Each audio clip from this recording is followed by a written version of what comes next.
Okay, so area of regular polygons. You can probably fit it on one page, but, oh, sorry. Do you guys remember what polygons are?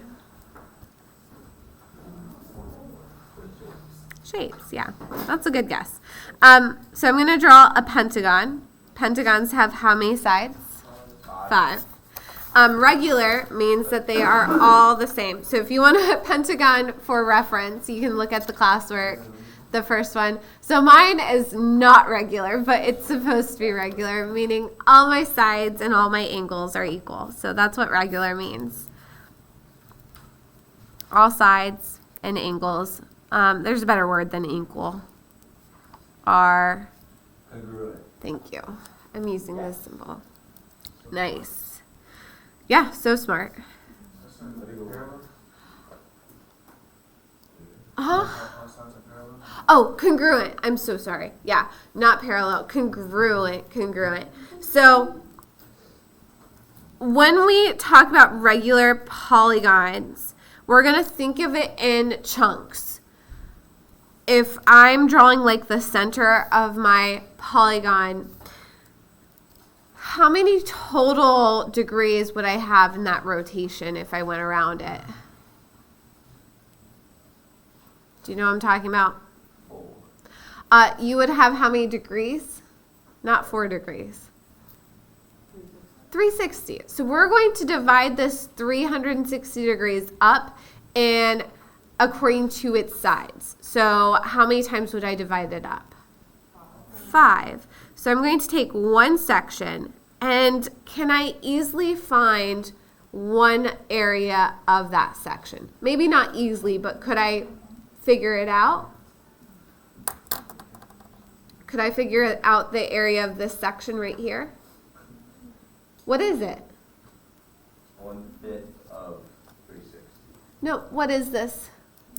It's a triangle. Do I know the area of a triangle? Yeah. Yeah, I know the area of that is base times height divided by 2. So I can figure that out.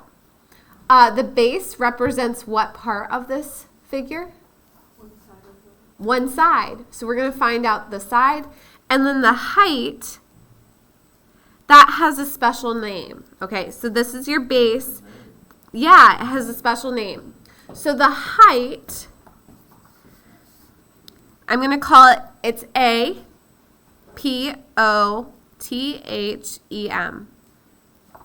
It's an apothem. So it's the height of one triangle in a regular polygon. Okay. So we're just going over like the anatomy of it. So we're going over like the different parts. Is this okay? There are 2 ways to call this word. I don't care which one you say. I used to call it apothem, and I still do. That's how I learned it.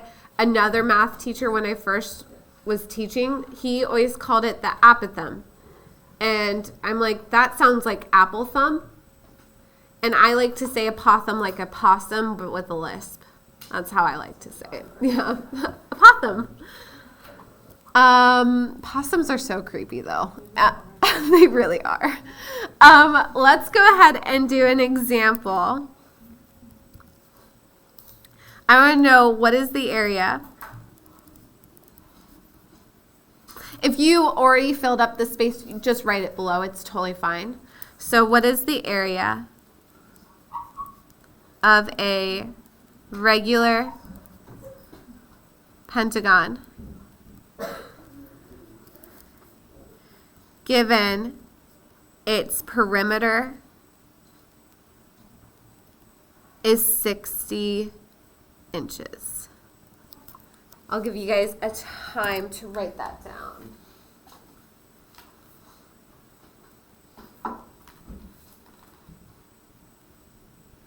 So we're going to use our triangle that we already have and relate it back to this, okay? So we've already got this figure, I should say. If its perimeter is 60 inches, I want to figure out the base, and then I'm going to use that information to find the height. There's two pieces that we need, and we are going to use trig to help us. First off, what would be the base of one of the triangles if the perimeter was 60? Yeah, so the side length, I'm going to call it S instead of base. So the side length is 60 divided by 5, which is 12. So that means each one of these guys is 12. Okay.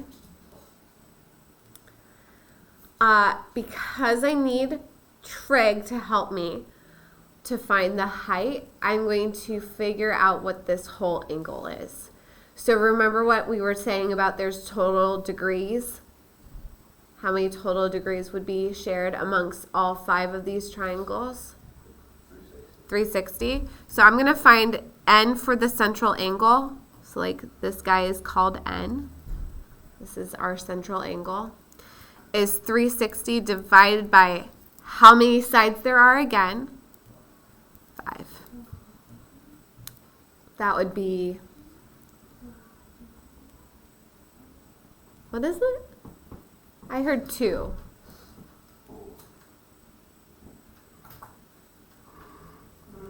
$72. Okay. So we now have this triangle. I'm just going to draw one triangle to help us out. It's 72 degrees up here and then 12 inches down here. I need the height, so I'm going to drop down the altitude. What does that do to both the angle and the side? It does. Because this triangle is isosceles, it divides both the side and the angle in half. So that's what we're going to do. We're going to cut 12 in half and we're going to cut 72 in half. Are you guys, I know this is very weird and odd and not our favorite thing, but are you tracking with what we're doing so far? Kind of. Okay, kind of, I'll take kind of. But yes is better. What's 72 cut in half? 36, yeah, 36.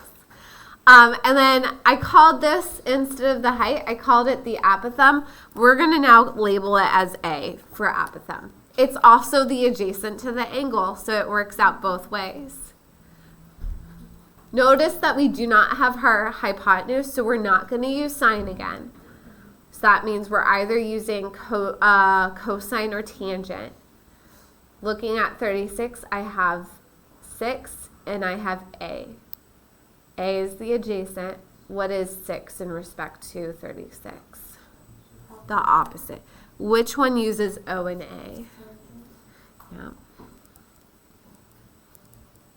Gotta write it out though, just so that I remember we are using tangent. So this is going to get me my height. And can I tell you that that's the last bit of information that we need for this formula? Like the main character of this is trying to find whatever we're missing, and then we're done. We just plug it in and go. But the trig part is the trickiest part. And it's really not that bad. So it's just weird. I want to say that.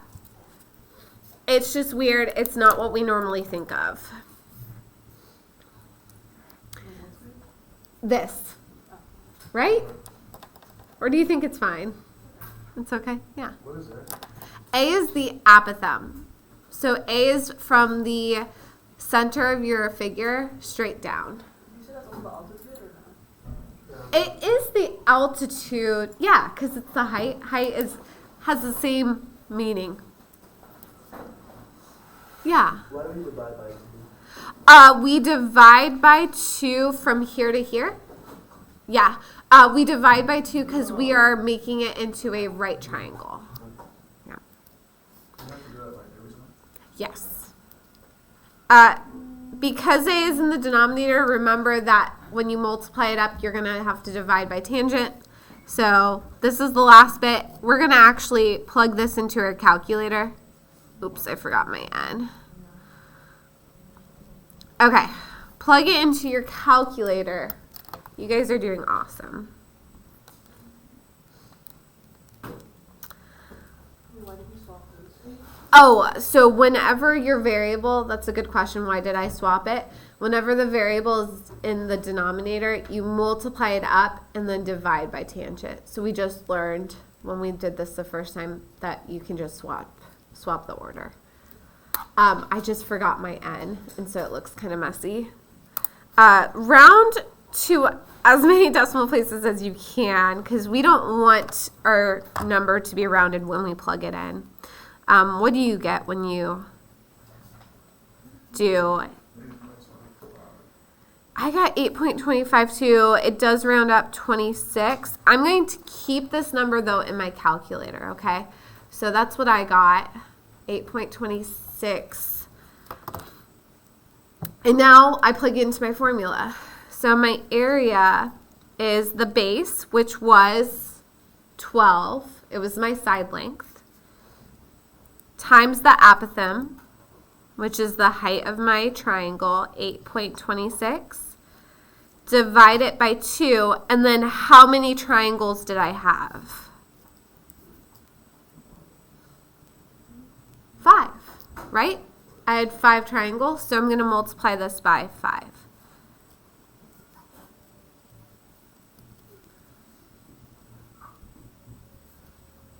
And that gets me my area, and we're done. And there's actually a fun formula to go with this. So again, I did not clear my calculator after I did the trig. It's okay if you did. You can do it real fast and get it back. Times this by 12. Hit enter. I get 99.099. Divide it by 2, and then times it by 5.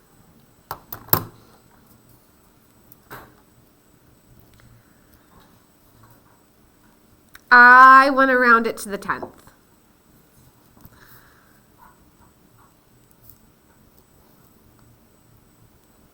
Questions on this?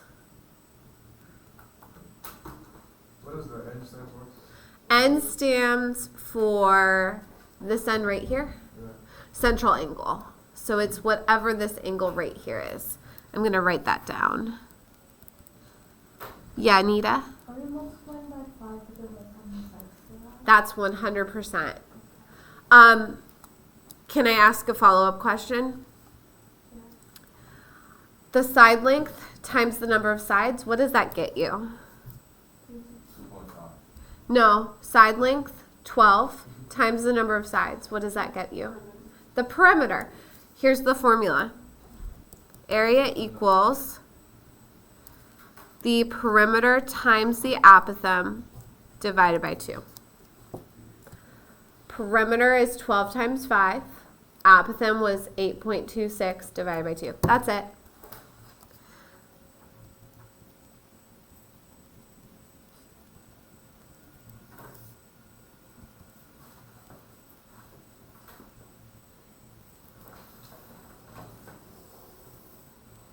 You guys ready to teach me and walk me through the steps that we just did? No? Can we pretend that we are? Yeah? Okay. I'll give you an easier one, okay?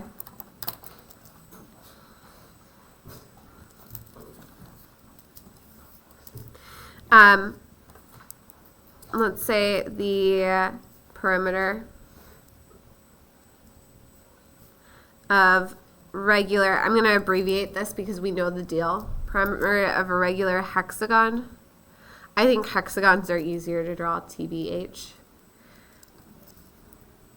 Is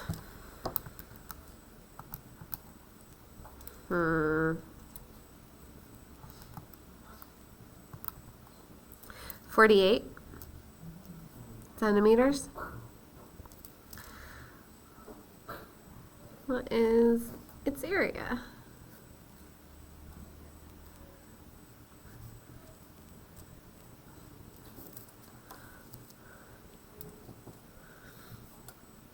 So perimeter is set 48 centimeters. What is the area? What should we start out doing? Draw. Yeah, draw the full thing. Yeah. On the first one, where'd you get the 60 from? 60? That was given to us.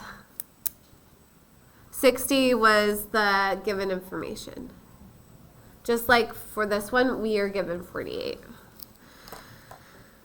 Okay, whenever you draw it out, remember that we're just going to deal with one triangle. So you can also just draw one triangle if you want to. So my formula, PA divided by 2. I already know the perimeter, so I need the A. I just need the apothem. That freaking apothem is going to cause us some problems, though. We're going to have to do some math to get there, but it's not that bad. What do we start with?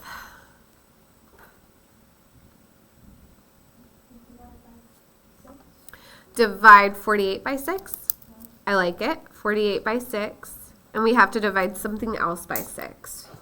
Remember, we're looking at our inner triangle. I got 8 for the base of my triangle. Yep.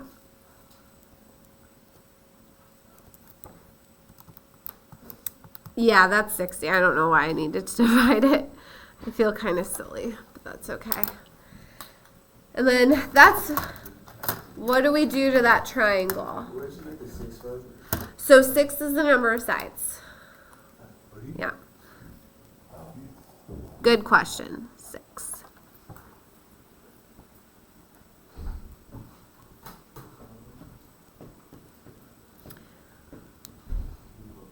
Okay. We got our side, we got our angle. What do we do with those two things? We divide the angle and the side by 2. Yes. So we get 4 and 30. That's it. We're almost there. Yay. Okay. To get the apothem, we do. Change Mm-hmm. 30 equals 4 divided by Nice. you swap 30 and tangent, You do. and then you have a little calculator. And then you get that number in your calculator. Yep. And then you leave it there.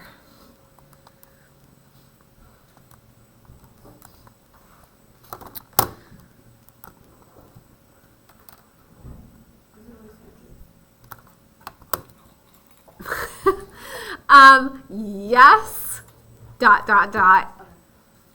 It might sometimes be another one, but most of the time it's tangent. Like almost always it's tangent. The only other time that it's not tangent is if you have a hexagon and I give you the radius, which is the hypotenuse. And then you'd use the sine, or you'd use cosine. But yeah, it's almost always tangent. Why do you have to divide by like? Why do you only have to use the half of it? So we're doing half of it because we need it to be a right angle. Okay. We need it to be a right angle. So 4 divided by tangent of 30. My calculator gave me a funky number, but it is 6.9. 6.9. Plug that into my calculator, 6.9. Or, sorry, plug it into the formula. 6.928, and I'm going to multiply by 48, and then divide it by 2. And that gets us our answer. Times 48? Because we want to multiply it by the perimeter. Oh, I multiplied, okay. Did you multiply it by 6? I multiplied by 8 and then I multiplied by 3. Oh, yeah. That's totally fine. It gets you the same thing. I got 166.28. Yeah, okay. And that's centimeters squared. Questions on this? No, okay. Sweet. I'm going to stop the video here if I can get it. I got that. I didn't get like that number. Oh, I think I know why. Because you rounded at the end. That's okay. Where is my mouse?